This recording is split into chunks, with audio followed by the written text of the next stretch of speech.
Thank you. This has kind of been a long time coming. I was supposed to give this talk the first Sunday of January, but you know, things intervene. So we know that it's all in divine order, and we are awakening today. We're walking into the unknown, unfelt and untried goodness. The inspiration for, can I have the picture back? The inspiration for today's talk came from that photograph that was sent to me by my daughter Meredith. I just am so delighted to say that. She does so many things, and you hear along the way about my grandchildren inspiring me. And that she sent me that picture. She was in Baja, Mexico, in the beginning of December, and when she sent me that picture and I looked at it, something just drew me into it. And I said, you know, where does that go? It turns out that it goes to what used to be an old mission. And whenever I see photos of paths in the woods or paths like this, I'm so drawn in. I want to walk down that path. Maybe it was because when I was very young, my dad we used to live where there was miles of woods behind the house, and Dad would take me with big stick pretzels in his pocket, and we'd go back, and he taught me about wildflowers and nature, and you could go back there and not hear any traffic. You know, it was just I didn't realize how much it meant until I grew up, you know, but maybe that's the way that all became important to me. But regardless of that, I am drawn into those things that sort of beckon us, and we aren't really sure. And I want to learn more all the time. And so it was like 5 years ago, I saw a documentary called Walking the Camino, 6 Ways to Santiago. And it inspired me to read everything I could get my hands on and watch every film that had to deal with that. My imagination was just captured. If you don't know, the Camino is one of the many, I guess, pilgrimages that thousands of people take. And back in early times, this Camino de Santiago is a pilgrimage 500 miles across Spain. The most common place you start is in France, and then it's a walk 500 miles across Spain to the tomb of St. Francis. St. James, I'm sorry. The Camino Francés is the name of it. Thank you for correcting me. So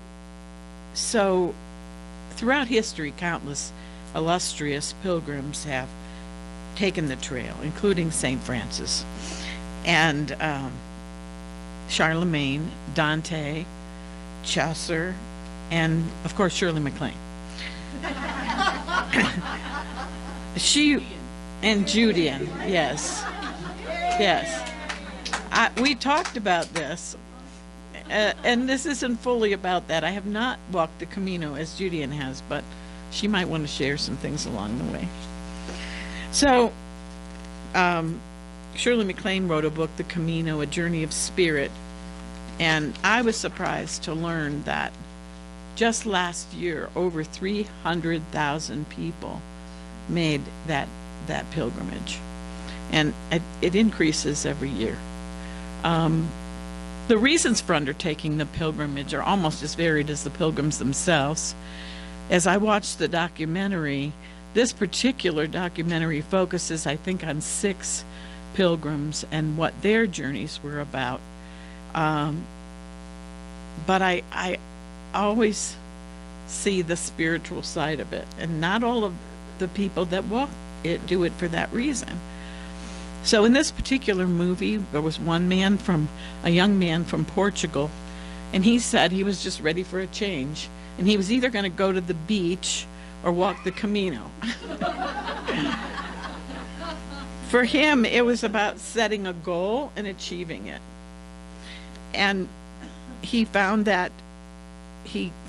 connection with others. He found that he faced a lot of challenges that he'd never known, and he overcame them.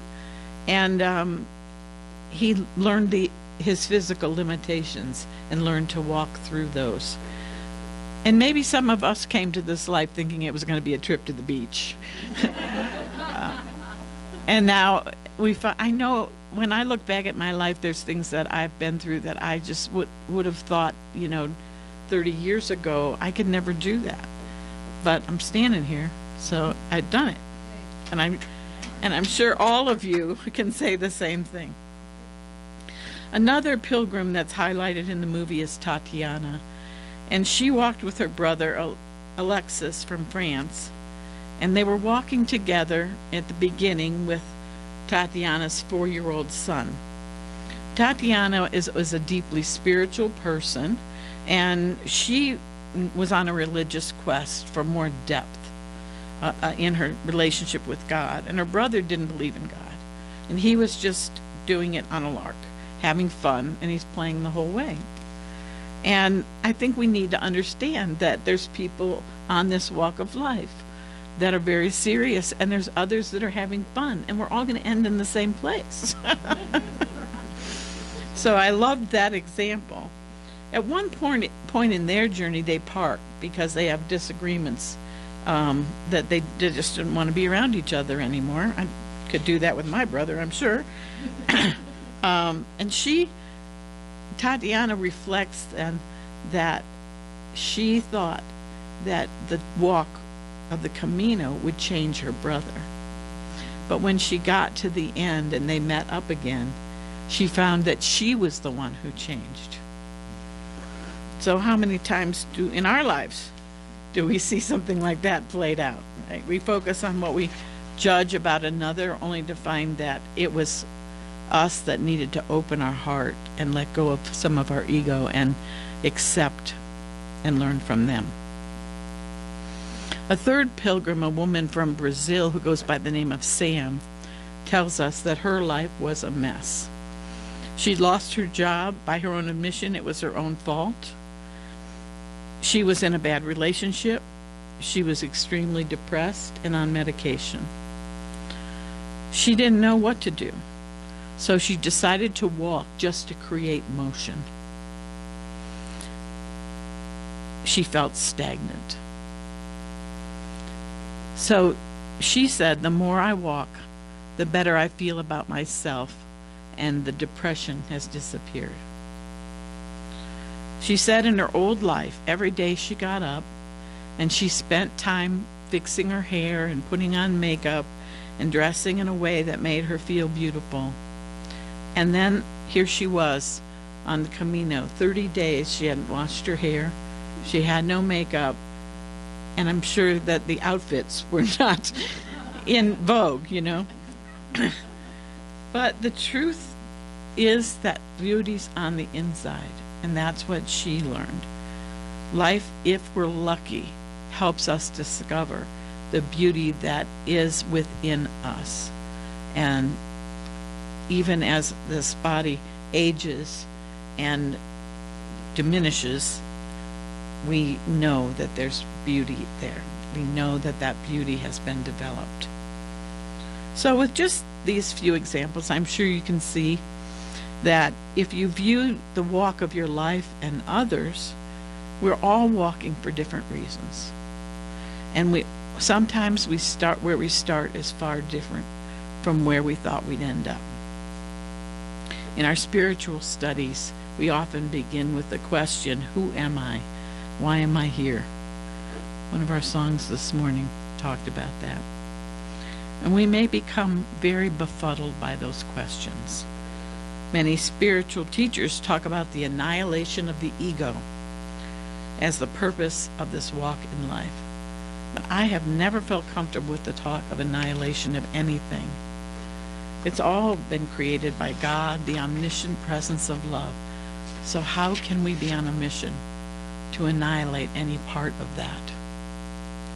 Recently, in studying the writings of Matt Kahn, I found his perspective resting so much more peacefully with my soul. He states that the ego is the soul in its most incubated state. I love that. The oneness, the unity. The ego is the soul in its most incubated state. And I think last week when we heard him talk, he talked about it was choosing to be here. And we heard him say that each soul is on a path of unfolding. And those that are caught in ego and ranting and angry are just burning off the fog of the ego. I find anything that just is so inclusive and so loving fits for me. So for me, that's the truth about why we're here. We're all on a walk to bring the clear light of the soul to its brightest shining state. We need to persevere, and we need to affirm again and again that we have all we need for the journey and know that we're not alone. As I look for guidance on my own walk, I often gain insight from others who are so dedicated to this walk. You may be familiar with the writings of Cheryl Strayed. At a critical time in her life, when she felt completely in grief and despair, she'd lost her mother. Her mother was only 45. They learned that she had lung cancer and she might have a year, and she only lasted maybe 6 weeks. And it was devastating to Cheryl. And her marriage was in a mess and crumbling, and she made a very impulsive decision to walk the 1,100-mile Pacific Crest Trail, which goes through the Mojave Desert, through California, Oregon, and up to Washington State. The grueling story, I'm finding it hard to read it, of her journey is in her book called Walk. She was not an experienced hiker, and she faced a lot of challenges. And in an interview I saw with Oprah, Oprah said to her, "If you had to sum it up, what did the trail teach you?" This was Cheryl's answer: acceptance. Accept the fact of the hour, the fact of the mile, the fact of the summer, the facts of my life over and over again. And as she did that, she found that everything else sort of went away. Just take that into your life for a minute. And she says, it led me to the next step, and the next thing I was going to do revealed itself. And I think that's such a powerful and important thing. We all suffer. We all have heartbreak. We all have difficult things. And you know, that's part of life. She was in her 20s when she did this. And that was a very profound thing for me to accept and to come to grips with. And that journey that summer taught me a really grand sense of humility. That you have to keep walking in ways physical, literal, and metaphorical. So whether you're talking about walking the Camino, the path of life, a trail like the Pacific Crest Trail, for me, faith is certainly an important part of that journey. Once again, knowing that you have all that you need and you are not alone. Many, many years ago, someone gave me a little card, and written on it, it had a definition of faith.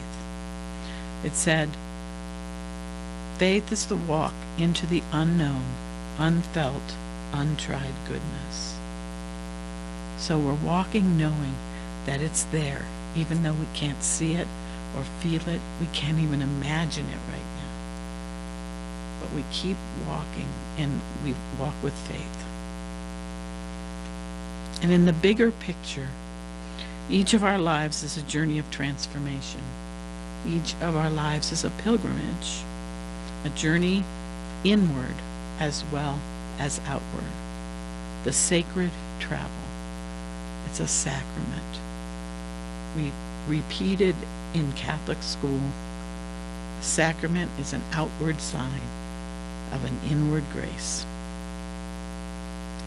So there was some good stuff there, wasn't there? For most who walk the Camino, there's not only an outward journey across the 500 miles, there's an internal Camino, a journey of the heart. As we walk the path of our lives, we share the journey with others.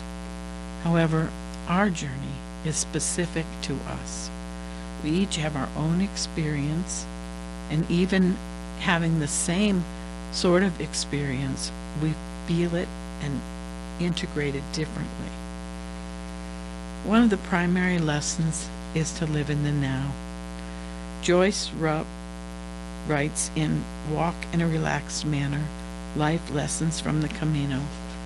I do not yet know what this journey is about. Little flashes of insight teachings come to me, but all I can do each day is use my energy to walk, to find food and housing. There's very little energy left over for anything else. It forces me to be in the now. And I'm pretty sure that all of us have had times in our lives then all we could do is use our energy to put one foot in front of the other. She further states that when she focused on the past, she was missing the beauty of the moment. And when she let herself think about what was ahead, making plans and predicting problems that might never happen, she lost herself in that. That brought home to her the importance of staying in the now. Eckhart Tolle acknowledges this also in his book, Stillness Speaks, when he says, almost everyone lives like that most of the time. Since the future never arrives except as the present, it is a dysfunctional way to live. It generates a constant undercurrent of unease, tension, and discontent. It does not honor life, which is now and never not now.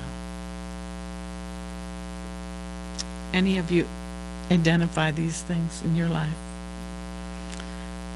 Another lesson from the Camino that speaks to our life journey is not to allow difficulties to deter you. The Camino is not supposed to be comfortable. I'm seeing you shake your head, Judy. But throw yourself into these situations, and what makes you grow is what you learn from them. In the movie, you see each of the pilgrims deal with challenges, whether it be blisters, tendinitis, unexpected illness, or unexpected relationships. Yet each of them keeps walking when they could have simply quit. Nobody makes you keep walking the Camino. And don't we all have these pebbles and boulders along the paths of our lives? And again, it's how we deal with them and the decision to learn from them that makes the difference in our lives. When we seek answers and solutions, where's our focus? Is it on the changelessness of love, or on our human will? Remember earlier when we talked about Tatiana and her brother and how she wanted her brother to change? Then came the realization that she was the one who changed. She discovered a deeper love. Will we keep walking to the other side, or will we be defeated? We are never defeated when we know that the true mission is one of love. Final lesson I will share with you today is to live simply. If you watch the documentary or read any of the many books and things about a journey like this, one of the things that they know is to take as little as possible. You're carrying it on your back and you're walking 500 miles or 1,100 miles. Inevitably, those who walk come to a point where they realize they don't need even those few things they brought with them. And they take and release those things. What weight do we carry in our walk through life? Maybe it's material possessions, but more likely it's our fears, our shame, our resentments, our judgments. Can we afford to carry them? Can we afford to carry that weight? What is it doing to the quality of our lives if we hang on to those things? During the movie, one of the pilgrims says, "A bad day for the ego is a good day for the soul." As we let go of our ego attachments, our soul is lightened and freed. And thus we align with our highest energy and radiate that to others. As each of us walk the Camino of our lives, hopefully we come to be more in touch with the very best in ourselves. We come to find our deepest gifts, our deepest peace, that unknown, unfelt, untried goodness. But to complete the journey, we must share that goodness and that love with others. The symbol of the Camino is a scalloped shell. Most pilgrims have one on their clothing or on their backpack.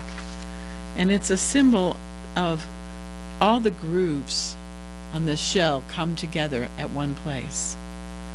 So it's said to symbolize several different things. One being that there's many paths to arrive at the tomb of St. James. And I like to see it as an interfaith minister that there's all these paths and they all arrive at the same place, ending at one point, the point of divine love that each of us is. And as we do that, we are the living Christ. As I started this talk and told you about finding inspiration everywhere I walk,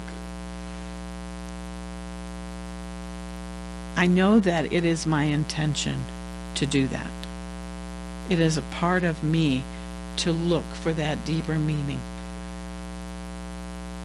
I was recently inspired by my grandson Rowan.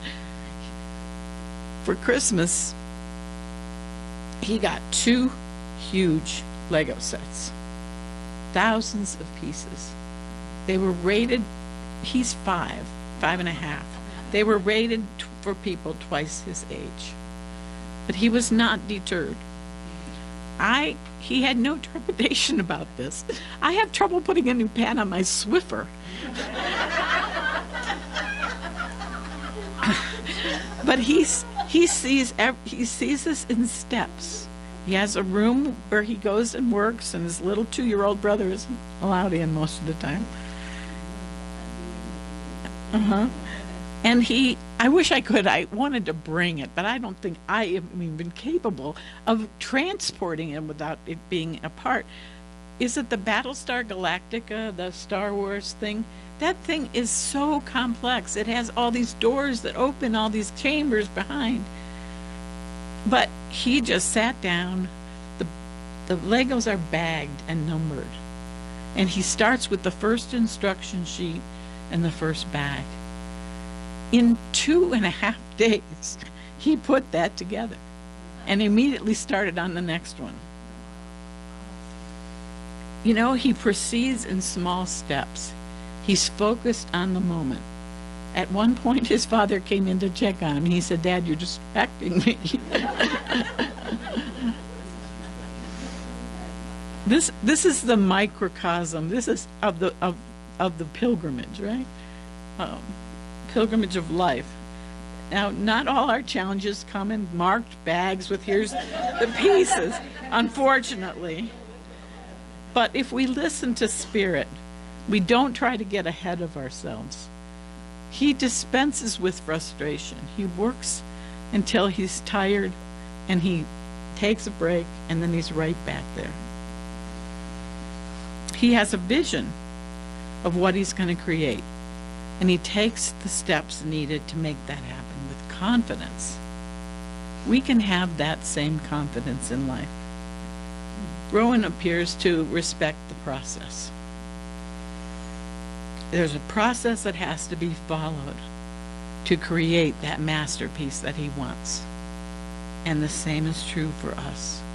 We can create a masterpiece in much the same way if we stay in the moment, accept what is, have faith that there is beauty at the end, and let ourselves be led forward. And as my daughter said to me, perhaps the most important part, as stated in the words of William Wordsworth, is to begin. To begin, begin. Thank you.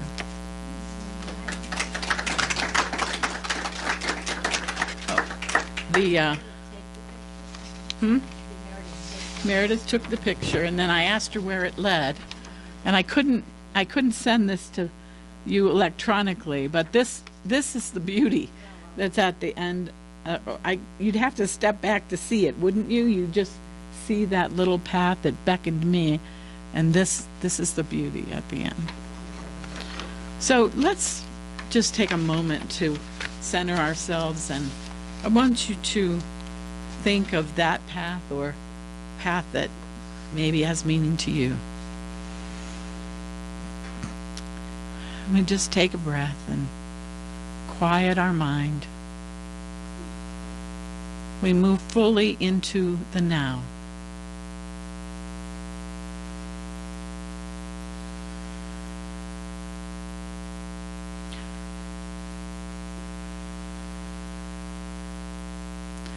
We feel our connection with the divine.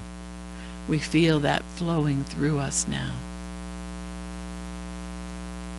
And with faith, we set our first step on that path.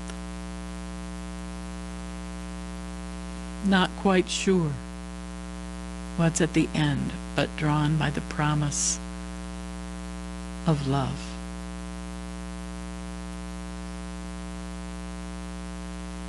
Just see yourself now, very quietly, purposefully, intentionally, taking the next step.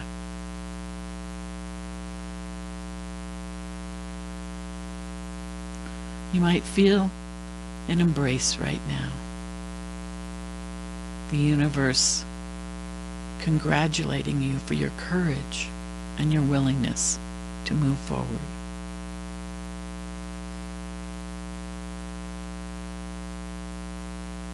Continue to breathe. Continue to be in the now, mindfully walking the path.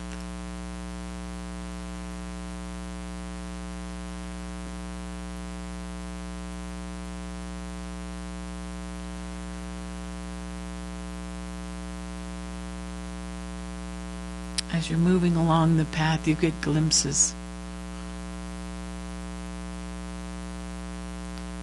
Get glimpses of light and love. You feel touched by the others that are walking with you. You feel your heart expand.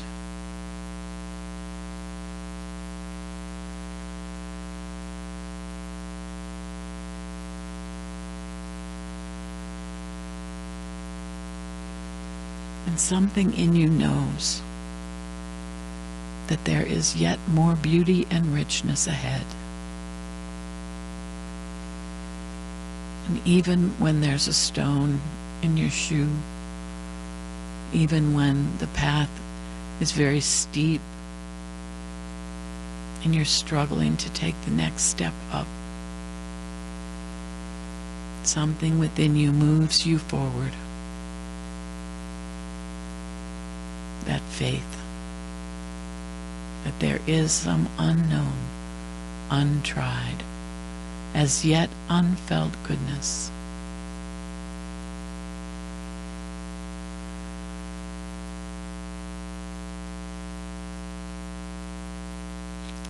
Take a moment now in this silence to walk very, very mindfully forward.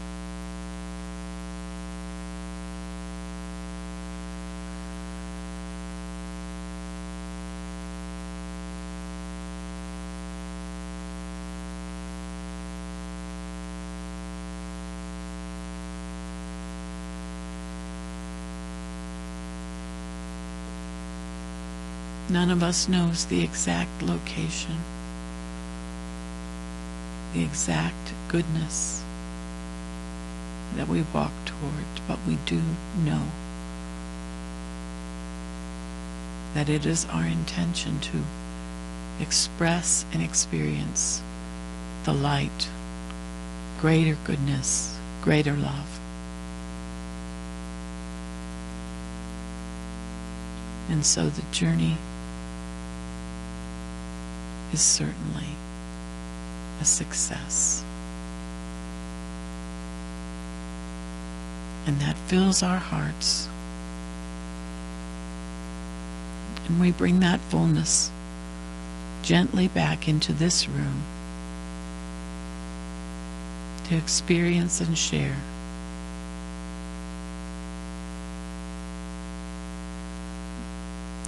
Gently, gently, gently coming back.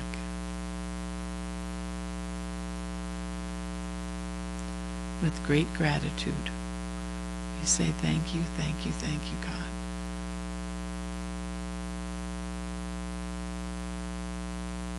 For choosing me to walk this path. And so it is. Amen.